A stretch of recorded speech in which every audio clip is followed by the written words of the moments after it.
মাদারীপুরের রাজৈরে তৃতীয় শ্রেণীর মাদ্রাসা ছাত্রীকে ধর্ষণের পর হত্যার অভিযোগ উঠেছে। ঘটনার পর পালিয়েছে অভিযুক্ত বখাটে।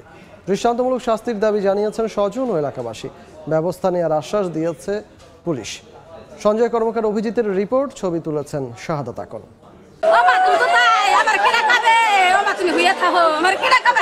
আদরের সন্তানকে হারিয়ে মায়ের বুক ফাটা আর্তনাদ। বাকরুদ্ধ বাবা মিলন শেখ। মাদারীপুরের রাজৈর উপজেলার টেকেরহাট নয়াকান্দির ডিম বিক্রেতা বাবা শুক্রবার সন্ধ্যায় কাজে বের হন। তৃতীয় শ্রেণীর মাদ্রাসা ছাত্রী তিশা আক্তারকে ঘরে রেখে প্রতিবেশীর বাড়িতে যান মা শাহিনুর বেগম। পরে রাত 8টার দিকে ঘরের ভেতর ঢুকে মাটিতে তিশাকে পড়ে থাকতে দেখেন মা।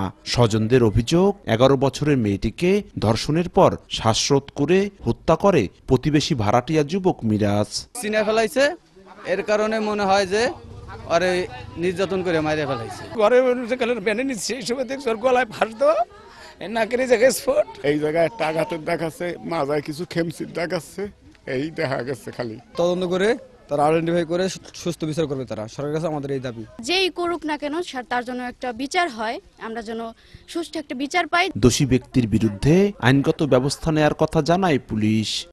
হাসপাতালে লাশ পাওয়ার পরে পোস্টমর্টমের জন্য পাঠাইছি, রিপোর্ট পাওয়ার পরে আইনগত ব্যবস্থা নিব। ঘটনার পর ঘরে তালা দিয়ে পালিয়েছে অভিযুক্ত মিরাজ। সঞ্জয় কর্মকার অভিজিৎ, সময় সংবাদ, মাদারীপুর।